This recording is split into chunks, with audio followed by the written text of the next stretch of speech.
Sa ibang lahi, siya si Francis, Francisco, Francesco. Pero sa mga Pinoy, si Pope Francis minahal bilang si Lolo Kiko. At kasabay ng pagluluksa, sinariwa ng mga Pilipinong Katoliko ang mga alaala nila kasama ang Santo Papa. May report si Rafi Tima. Per favore non dimenticatevi di pregare per me. Buon pranzo e arrivederci. Sa pagpanaw ni Pope Francis, baon ng nasa 7 milyong Pilipinong dumalo sa tinaguriang largest papal crowd ang alaala nila nang minsang masilayan ng Santo Papa noong 2015 dito sa Pilipinas. Sa simpleng kaway, nabuhay ang pananampalataya ng mga Katolikong Pilipino saan mang panig ng mundo.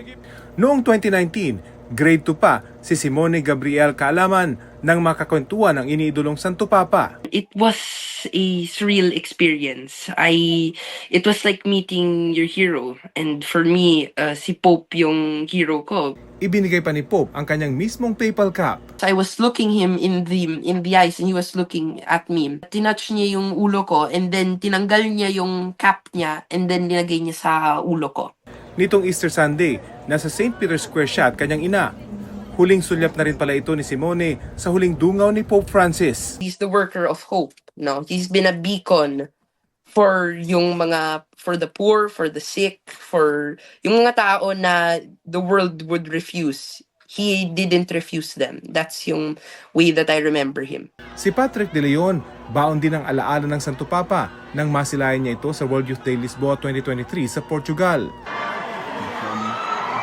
Habang si Steven Suganob, mapalad na nakalapit sa Santo Papa sa kanyang huling general audience noong Pebrero bago maospital.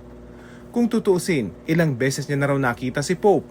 Pero sa kanya, ang mga ganitong tagpo, lagi raw makabagbag damdamin. Tila inakay ng kabutihan ng Santo Papa ang mga Pilipino para maniwala at magkaroon ng malalim na pag-asa at pananalig. At si Lolo Kiko mananatili sa kanilang mga puso. Rafi Tima nagbabalita para sa GMA Integrated News. Huwag magpahuli sa mga balitang dapat niyong malaman. Mag-subscribe na sa GMA Integrated News sa YouTube.